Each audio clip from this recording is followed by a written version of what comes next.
La NASA obtiene imágenes del mayor asteroide que se acerca a la Tierra desde 2004. Hace unas semanas, la NASA anunciaba que el 19 de abril, el asteroide 2014 Jo-25, de unos 650 metros de diámetro, iba a acercarse a la Tierra a una distancia aproximada de 4,6 distancias lunares, cerca de 1,8 millones de kilómetros. Lo más llamativo de esta aproximación es que se trata del máximo acercamiento de una roca espacial de este tamaño que se produce desde 2004. Antes de situarse en el punto más cercano a la Tierra, la NASA ha obtenido imágenes de radar de este objeto usando la antena de 70 metros de Goldstone, California, uno de los 3 centros que forman parte de la red del espacio profundo. Las imágenes conseguidas tienen una resolución de hasta 7,5 metros por píxel y muestran un asteroide con forma similar a un cacahuete que gira aproximadamente una vez cada 5 horas. En su máxima aproximación, el asteroide pasó a las 16:25 horas del 19 de abril a una distancia de 1,8 millones de kilómetros de la Tierra. Se trata del encuentro más cercano de este objeto en los últimos 400 años y será su acercamiento máximo, por lo menos, durante los próximos 500 años. El asteroide consta de 2 lóbulos conectados, dijo en un comunicado Shantanu Naidu, el científico del Laboratorio de Propulsión a Chorro de la NASA en Pasadena, California, que dirigió las observaciones de Goldstone. Las imágenes muestran caras planas, con cavidades y una topografía angular. El más grande de los 2 lóbulos del asteroide se estima en 620 metros de diámetro. Las observaciones del asteroide con el radar también se han realizado desde Puerto Rico, en el Observatorio Arecibo de la National Science Foundation. Además, otras observaciones adicionales se van a realizar desde ambos observatorios, Goldstone y Arecibo, los días 20 y 21 de abril, y se espera que podrían proporcionar imágenes con una resolución aún mayor. El radar se ha utilizado para observar cientos de asteroides. Cuando estos pequeños remanentes naturales de la época en que se formó el sistema solar pasan relativamente cerca de la Tierra, el radar de espacio profundo es una poderosa técnica para estudiar su tamaño, forma, rotación, características superficiales y rugosidad, y para determinar de una forma más precisa el recorrido de su órbita. Aunque este objeto fue calificado como asteroide potencialmente peligroso por el Minor Planet Center, no había motivos para la alarma porque no había riesgo de choque con la Tierra. Y es que este centro estadounidense clasifica bajo este nombre a todos los cometas o asteroides cercanos a la Tierra con una órbita que tenga potencial para acercarse a este y un tamaño suficiente como para causar daños significativos en caso de impacto. Sin embargo, se considera que los asteroides pertenecientes a esta lista no suponen una amenaza para la Tierra en los próximos 100 años o más. El asteroide 2014 Jo-25 fue descubierto en mayo de 2014 por los astrónomos de la Catalina Ski Survey cerca de Tucson, Arizona, un proyecto del programa de observaciones de objetos cercanos de la NASA en colaboración con la Universidad de Arizona.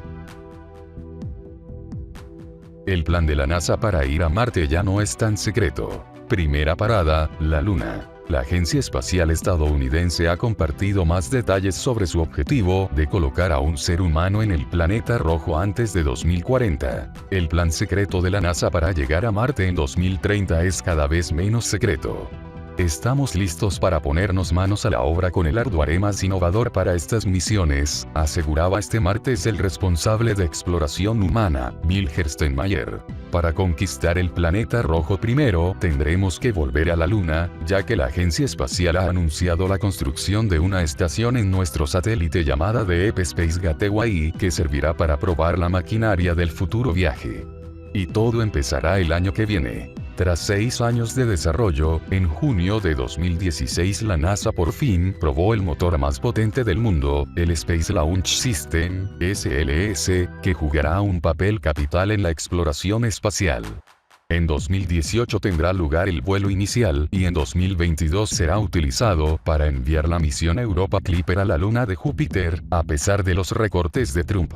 Entre 2023 y 2025, 3 de estos SLS permitirán construir la estación lunar de Deep Space Gateway, una especie de estación espacial internacional, EA, en miniatura. A finales de la década de 2020, la NASA enviará una misión de astronautas al Deep Space Gateway para que pasen entre 300 y 400 días allí. La construcción del Deep Space Gateway sería poco a poco y en 3 fases. El primer motor SLS llevaría el sistema de energía y propulsión, de 40 kilovatios, que 4 astronautas desplegarían durante 21 días. Tras esto llegaría el módulo de habitaje junto a otra misión tripulada. Por último, se enviaría la parte logística para construir el Gateway. La NASA ha insistido en el carácter internacional del proyecto e invita a universidades y empresas privadas a colaborar y a aportar sus ideas. Vale, es 2025 y tenemos una pequeña EI en la Luna, pero ¿qué tiene eso que ver con Marte? A finales de la siguiente década, la NASA enviará una misión de astronautas al Deep Space Gateway para que pasen entre 300 y 400 días allí. Como si de un campamento base se tratara, la experiencia permitirá probar los sistemas del llamado Deep Space Transport, la nave que los llevará hasta allí y que luego se utilizaría para llegar a nuestro vecino rojo. Algo más importante de lo que parece, si tenemos en cuenta que hace décadas que el ser humano no abandona la órbita terrestre. Esta prueba supondrá un rodaje de 1 año para la Deep Space Transport antes de su viaje definitivo de 3 años hasta Marte. A comienzos de los 30 ya se podría enviar el Deep Space Habitat con todos los motores, combustible y habitáculos para sobrevivir en el planeta. En 2033, los astronautas podrían ir hasta allí, rodear el planeta y volver, pasando de camino por Venus, antes del aterrizaje histórico a finales de la década de 2030. Una hoja de ruta ambiciosa, no definitiva y expuesta a las prisas de Trump, que ya ha expresado que quiere celebrar el 250 aniversario de los Estados Unidos, en 2026, con un paseo estadounidense por mundos lejanos. De vagabundo a la NASA. El jubilado que creó el Apple Watch y sigue programando. Paul Lutus ideó dispositivos electrónicos para la NASA, desarrolló uno de los primeros programas exitosos de Apple, recorrió los océanos en barco durante años, y sigue trabajando por placer. Desde los 12 años, sabía que no iba a ser el tipo de persona que hace las mismas cosas cada día. Fue en ese tiempo cuando dejé de prestar atención a lo que me estaban enseñando en las clases. Me llevaba mis propios libros al colegio, los libros que yo quería leer. Seguir un camino diferente hizo que ni su propia familia confiara en Paul Lutus, según él mismo cuenta a Tecnautas. Creían que sería un fracasado, así que sus padres acabaron echándole de casa tras abandonar sus estudios cuando estaba en el instituto. Sin recursos ni techo, el joven Lutus fue un mendigo callejero, un cantante de folk e incluso un autoestopista en los 60. Eso sí, satisfacer su curiosidad intelectual alejado de la educación formal y cacharrear con todo tipo de aparatos, construyó su primer transmisor de radio con un viejo televisor cuando era adolescente, siempre se le dio bien. Gracias a ello, este septuagenario consiguió en pocos años cambiar el rumbo de su carrera e incluso llamar la atención de otros 2 jóvenes hippies llamados Steve, cuando comenzaban a crear un imperio de la informática con una manzana mordida por logo. No fue la única gesta singular en la apasionante vida de este inventor autodidacta. El autodidacta que convenció a la NASA a arreglar televisores había sido uno de los primeros empleos de Paul Lutus. Sin embargo, consiguió llegar mucho más alto por méritos propios. Una empresa que trabajaba para la NASA buscaba a alguien que diseñara fuentes de alimentación de alta eficiencia. Lutus presentó un diseño y consiguió conquistarlos pese a no tener estudios. Sabía que podía diseñar electrónica fiable. Había estado ensamblando equipos desde hacía años y sabía que habían hecho la elección correcta. Muy pronto ellos lo supieron también, rememora Lutus con orgullo. A lo largo de los años 70, desarrolló algunos dispositivos electrónicos para la NASA, entre ellos una placa electrónica que alimentaba las lámparas de haluro metálico del transbordador espacial de la agencia estadounidense. También desarrolló un programa para una calculadora HP de la época que determinaba la posición del Sol respecto a diferentes puntos. El invento interesó incluso a uno de los técnicos del Jet Propulsion Laboratory, JPL, que quería reescribirlo en el lenguaje de programación Fortran para utilizarlo en una simulación. Lotus decidió en aquella época llevar una vida diferente, alejado de todo. Construyó una pequeña casa de madera en la cima de una montaña de Oregón, plantó un huerto y se dedicó a escribir poesía y juegos matemáticos en sus cuadernos. Se encontraba leyendo la revista científica American, cuando descubrió un anuncio del Apple II, el primer ordenador de producción masiva de la compañía fundada por Steve Jobs y Steve Wozniak. E inmediatamente, deseó tener uno. Lotus creó el procesador de texto Apple Writer. En menos de año y medio, Apple ingresó $1.5 millones con él, equivalentes a 41 millones actuales. Mi razón para comprar ese ordenador era normal para mí. Iba a ser una forma de aprender nuevas cosas, emprender nuevas aventuras intelectuales y explorar las matemáticas, asegura Lotus. Por entonces, ni siquiera preveía que el aparato que compró como un juguete llegaría a ser un éxito comercial y que su bolsillo acabaría beneficiándose de ello. El procesador de textos que gustó a Apple. Paul Lotus empezó a escribir programas por diversión que dibujaban imágenes en la pantalla o realizaban acciones elegantes y matemáticas con su Apple II. Envió algunos a la compañía, que decidió comprárselos, así que en poco tiempo había recuperado el coste de aquel novedoso ordenador lanzado en 1977. Se marcó entonces su siguiente objetivo: desarrollar un procesador de textos que dejara obsoleta su vieja máquina de escribir. Con él podría escribir más cómodamente un artículo sobre la teoría de la relatividad que le había encargado una revista.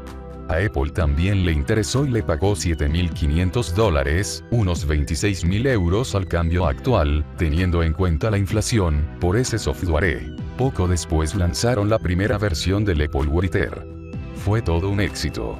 En menos de año y medio, la compañía había ingresado $1.5 millones, equivalentes a unos 41 millones de euros actuales, gracias al editor que Lotus había desarrollado. Aunque Paul había vendido el Apple Writer a la compañía, el éxito de la primera edición y el hecho de que nadie supiera cómo mejorarlo, le ayudó a conseguir un acuerdo más beneficioso para desarrollar las siguientes versiones. A sus 71 años, Lotus aún recuerda una de las ocasiones en las que se desplazó desde Oregón a Cupertino, a más de 700 kilómetros de allí, para mostrar una mejora del Apple Writer. Llevaba 2 disquetes con el programa. Steve Jobs se llevó uno a su coche y pidió que hicieran una copia del otro. El Apple Writer se convirtió en uno de los programas más vendidos de Apple. El ex vagabundo se embolsó el dinero suficiente para vivir el resto de su existencia. El encargado de hacer el duplicado cometió un error delicado. Puso el disco con el Apple Writer en el lugar que correspondía al disquete virgen, dejándolo inutilizable. Jobs se fue a por el que había guardado en el salpicadero del coche, que parecía una pasa tras haber estado unas cuantas horas tostándose al sol en aquel caluroso día de verano. Steve estaba, como diría esto, pesaroso, algo que no había visto antes y no volvería a ver después, rememora Lotus. Este programador solitario pidió entonces un bisturí. Nos cuenta con humor que algunos pensaron que iba a hacerse un harakiri, pero lo utilizó para arreglar el disquete. Los ordenadores son aburridos, es la gente la que los hace interesantes, apuntaba Lotus por aquel entonces. Finalmente, el Apple Writer se convirtió en uno de los programas más vendidos de la compañía a principios de los 80. El ex vagabundo se embolsó el dinero suficiente para vivir el resto de su existencia, recorriendo el mundo en barco. Sin haber pisado una universidad, la Academia de la Ciencia de Oregón reconoció la labor de Lotus al nombrarle el científico destacado de Oregón en 1986. Ahora bien, él rechazó continuar su carrera como desarrollador de software tras el éxito del Apple Writer. No quería competir con el tipo de gente que luchaba por estar en lo más alto en un ambiente empresarial muy competitivo, un lugar ocupado por gente como Steve Jobs, al que todo el mundo consideraba una persona muy antipática. En lugar de hacerse un hueco en el mundo de la informática, se le ocurrió un plan para utilizar su tiempo mejor: comprarse un barco de vela y recorrer los océanos en solitario. Al principio, su plan era viajar hasta el archipiélago de Hawái, aunque después fantaseó con la idea de navegar lejos de todo. Con determinación, se compró un barco al que llamó Selene, la antigua diosa griega que personificaba la luna, y compró un radar, radiotransmisores y un receptor de navegación por satélite. Durante más de 3 años, recorrió el mundo con su barco, de Hawái a las Islas Marquesas en la Polinesia Francesa, de Sri Lanka a Tel Aviv. Tras regresar escribió un libro, Confesiones de un marinero de larga distancia, detallando todas las anécdotas de su apasionante travesía. A su vuelta, también pasó algún tiempo fotografiando osos pardos en Alaska. Pese a su edad, aún sigue siendo un apasionado de las aventuras. Está convencido de que la vida requiere cierta cantidad de riesgo, y el mayor riesgo de todos es no tener aventuras y simplemente esperar a morir. Por eso, cada año se carga una mochila a la espalda y recorre el californiano Valle de la Muerte. Cuando no pueda continuar dándose esas caminatas, está convencido de que sabrá que es oficialmente viejo. A Lutus le sigue encantando programar. A sus 71 años se ha atrevido a desarrollar algunas aplicaciones que podemos encontrar en Google Play. A veces los paseos más duros que da son intelectuales. Le sigue encantando programar y no ha abandonado esa pasión. Incluso se ha atrevido a desarrollar algunas aplicaciones que podemos encontrar en Google Play, como una herramienta para los amantes de la navegación. También nos cuenta que acaba de terminar un artículo de introducción al cálculo que espera que los estudiantes lean para aficionarse al fascinante campo de las matemáticas. Él mismo ha encontrado consuelo en ellas tras observar cómo la gente discrepa en todo tipo de opiniones. A medida que maduro, me he dado cuenta de que, aparte de describir la naturaleza de forma precisa y económica, las matemáticas significan lo mismo para todo el mundo, explica Lutus. Una ecuación que describe el recorrido de una nave espacial a través del espacio es exactamente igual para todo el mundo, independientemente de sus creencias personales y prejuicios. Hay que reconocer que Paul Lutus es un tipo ingenioso. Tal vez por eso es uno de los pocos que puede presumir de haber pasado de vivir en la calle a ganar dinero jugueteando con uno de los primeros ordenadores personales. ¿Te ha gustado este artículo? Si es así y quieres saber más sobre estos temas, compártelo, dale me gusta y suscríbete a nuestro canal.